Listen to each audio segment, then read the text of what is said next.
Live from WTVO Rockford and your home team.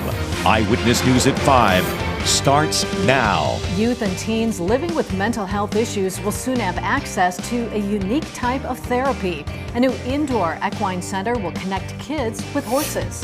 A Rockford woman reminds us you're never too old to learn something new. The nursing home resident is one of Rock Valley College's newest grads.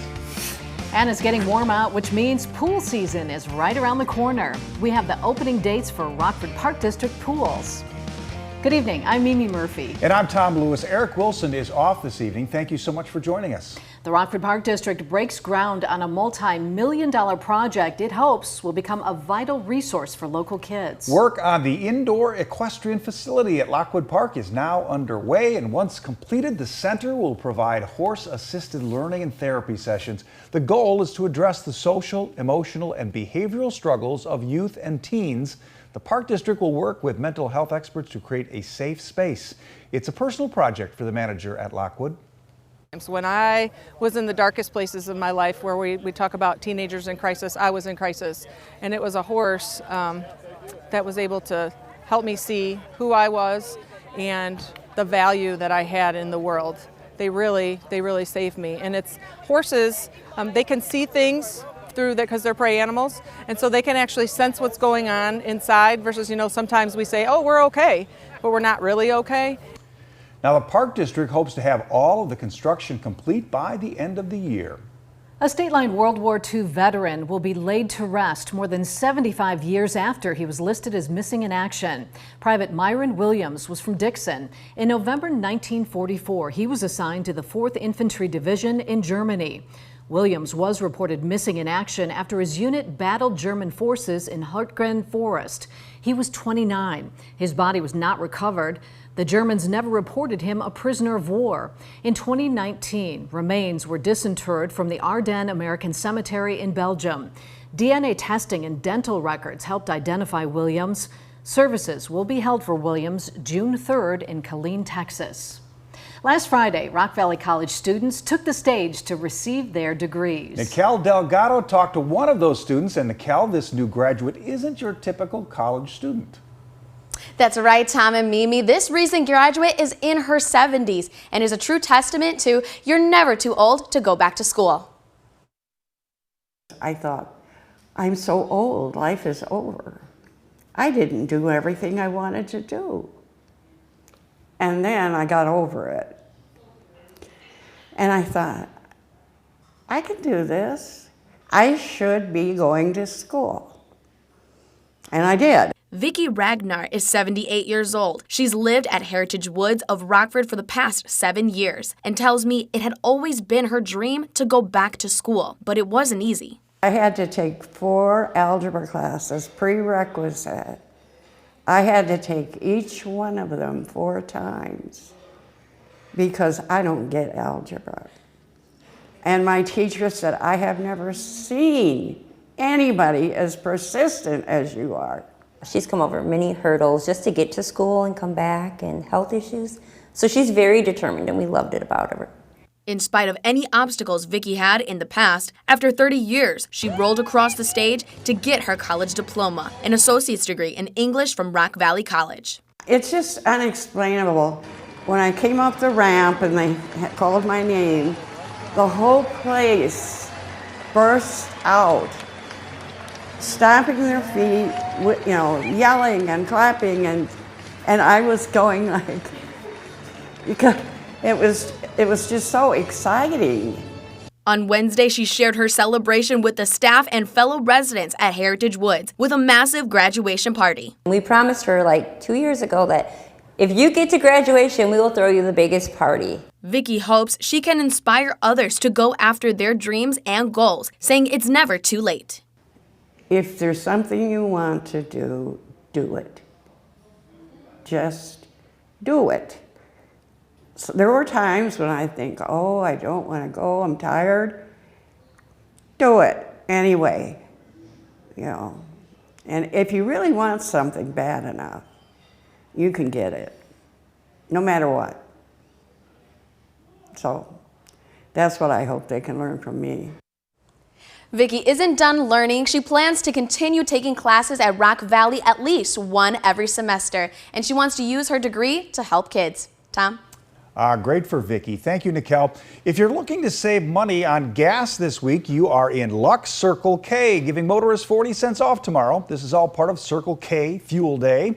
The promotion will be active between 4 p.m. and 7 p.m. at participating Illinois, Iowa, and Missouri locations. That's about 300 stations in total. Circle K says the promotion will only be available at stations selling either Circle K or Shell brand fuels. You can find the closest Circle K location at this story on mystateline.com. It's starting to feel more like summer across the area, which means pools will soon be opening for the season. The Rockford Park District is going to start its year with a series of parties.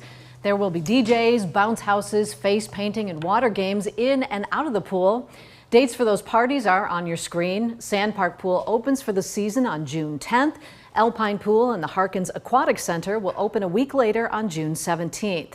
Also new this year, members of the YMCA of Rock River Valley have free access to Park District pools.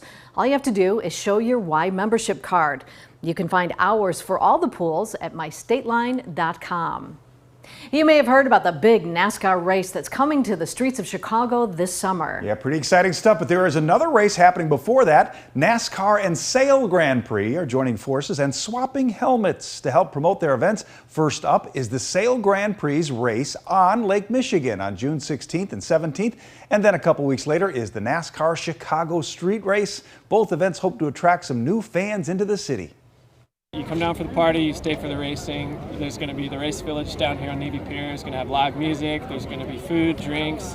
There'll be grandstand kind of style seating. So it's really just like an awesome event that even if you don't know anything about sailing, it's a lot of fun to come down for. Got a lot of new fans that are going to be really experiencing NASCAR for the very first time, and again, to be able to do it in this very unique setting that we've never done before, that the city's never done before, it's very special.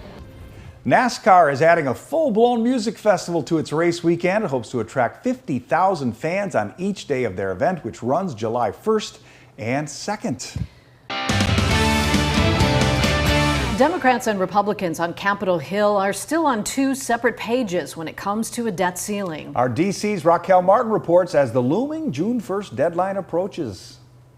With just over a week left to avoid potential economic catastrophe, a deal to raise the debt ceiling still far apart. Wednesday, Speaker of the House Kevin McCarthy told reporters Republicans' goals have not changed. You have to spend less than you spent last year. That's not that difficult to do. We've spent more than we've ever spent before, and we have the highest debt than we ever had before. I just don't think that's right. But Democrats call cuts to the country's welfare programs like Medicaid and SNAP inhumane. We will not let that stand. Wednesday, leaders of the House Progressive Caucus slammed McCarthy's refusal to compromise and raise taxes on wealthy Americans and businesses. They're not negotiating at all. Unreasonable, extreme, cruel. To avoid defaulting on the country's debt, the group is calling on at least 5 House Republicans to break from their party and simply raise the debt ceiling with Democrats. Defuse the ticking time bomb. That could happen tomorrow. But the chances are slim. Ultimately, President Biden and Speaker McCarthy must agree on spending cuts both parties can support. And that's what they tasked their teams with reaching from this outset. The White House and McCarthy are vowing to avoid a default. Talking about millions of jobs lost, devastated retirement accounts, and a recession. The White House will not say when the two leaders will meet again, but Wednesday, Republican negotiators return to the White House to continue talks. In Washington, Raquel Martin. Now sports with sports director Scott Leber. If you weren't around in 1998 when Sammy Sosa had his historic 66 home run season with the Cubs, well, Christopher Morel is giving you an idea right now what that year was like because he is on a historic tear. Morel has homered in his last 5 games. Sosa was the last Cub to do that in 1998. Morel also has 9 home runs in his first 12 games this season. Since 1900, only one other Major League player has hit more home runs in his first 12 games of a season. Mike Schmidt of the Phillies hit 11 in his first 12 games in 1976. Now, Morel also has at least 1 hit in all 12 games he's played. That ties the Cubs team record. And he is the first player in Major League history to have at least 1 hit and score at least 1 run in his first 12 games of a season. So we'll all be watching Christopher Morel again tonight when the Cubs host the Mets. Well, the White Sox keep chopping wood, trying to undo the damage of their horrible start. They won again today over the Guardians. They scored 5 runs in the 4th inning in Cleveland. Romy Gonzalez has been hot this week. He had that 2-run double there in a big 4th inning. The other good sign for the Sox was Michael Kopech pitching like an ace. He had great stuff. He struck out 9 Guardians in 7 innings. He allowed only 2 hits and no runs, and the Sox blanked the Guardians 6-0. For the first time since 2013, the Rock Valley College softball team will not be celebrating a national championship. The Golden Eagles were eliminated from the national tournament today in South Carolina when they suffered their second loss to South Suburban 7-3. As you know, this was Rock Valley's first year competing at the Division II level after winning 8 straight championships at the Division III level. Here's what's on deck for tonight on the Fox 39 News at 9 and WTVO at 10. Sectional baseball highlights between Rockford Christian and Marengo. Regional softball highlights between Belvedere and Belvedere North. And, of course, we'll be following closely what Christopher Morel does with the Cubs. Now, your first warned weather forecast from Chief Meteorologist Candace King. Well, good evening. Welcome back. The joys of technology, right? We were back here in the studio. Of course, you never saw me at the beginning of the newscast, but a beautiful day to be out there this afternoon. We were out at Seward Bluffs Forest Preserve, just south of Pecatonica. We've got a little more cloud cover moving in, but a great evening, comfortable too, to be out there this evening. We take a live look with our SkyTrack camera down in Rochelle. You notice a little more cloud cover out there late this afternoon and evening, so clouds kind of increasing over the last couple of hours, and we'll see that trend as we go through the rest of this evening, and overnight skies will actually turn mostly cloudy. We've got some stronger winds coming in the jet stream, and that's the reason why we have that increase in cloud cover. Those cumulus clouds building up right along where that cold front sits. Cold front came through early this morning.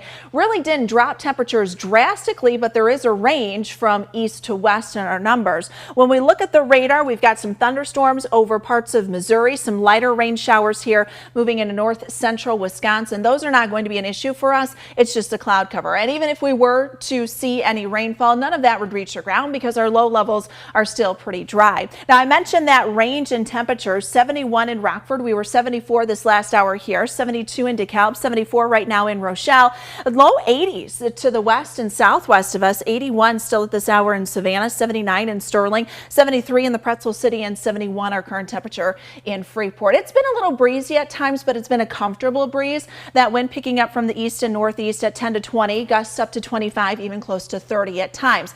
We'll maintain that breeze as we go through the rest of this evening, so it is going to stay a little breezy as the cloud cover increases. Notice the wind still through tonight at around 20 miles per hour. We maintain that easterly wind direction through the afternoon, so cooler start tomorrow morning. You may need just at least a lighter jacket out there, but should still feel fairly comfortable, even though we've got that breeze coming in from the east at about 20 to 25 miles per hour. So tomorrow is going to be another windy day, and it'll be our coolest day out of the next 7. Temperatures in a couple of spots may actually stay in the upper 60s and even some mid 60s a little further to the east. So it is going to be a cooler day, relatively speaking, not too far from where we should be though for this time of year, and we'll hold on to a little bit of a breeze too even as we go throughout the day on Friday. So I mentioned that cloud cover picking up. Notice by the time we get into tomorrow morning, a mostly cloudy start. You'll see the clouds there tomorrow morning, but an increase in sunshine as that drier air continues to move in. Temperatures will be slow to climb, at least initially there throughout the morning time. So those kind of hold steady, slowly rise through the morning. And then once we begin to see some sunshine into the afternoon, we'll get those temperatures in the upper 60s too, right around that 70-degree mark. 71 in Rochelle, could actually hit around 72 there in Freeport. So a little warmer once you get back off to the west of us. Lower 40s again for tomorrow night. It's not out of the realm of possibility that a couple of spots or cooler locations could actually fall maybe to about 39 degrees. So we'll keep an eye on that. Mid 70s once again with plenty of sunshine as we go into Friday afternoon. Now, when we look at the extended outlook, we still have that higher probability for above average temperatures. This takes us almost into that first week of June. So ridge of high pressure building in following that Rex block that we've got late this weekend and into, or late this week, I should say, and into the weekend. Precipitation still showing above a higher probability for below average precipitation. So not a good thing. we're fairly dry out there, and with that drought monitor coming out tomorrow, I wouldn't be surprised if we see some locations considered in those abnormally dry conditions. So 44 for tonight. Tomorrow we are up to 70 degrees, but we are going to see those temperatures climb as we head into the weekend. We've got the 80s, mid 80s by the time we do get into the weekend. Monday looking at 85 degrees, overnight lows back into the 50s. Next 7 days look like this, upper 80s, and we hold on to those mostly dry conditions going into next week. We'll be right back. Tonight on News Nation, a new rideshare app is claiming to offer safe rides by letting their drivers carry guns. What could possibly go wrong? Leland talks to the company's founder tonight on Balance. Plus, the one and only Bill O'Reilly joins Chris for TV's liveliest debate on Cuomo.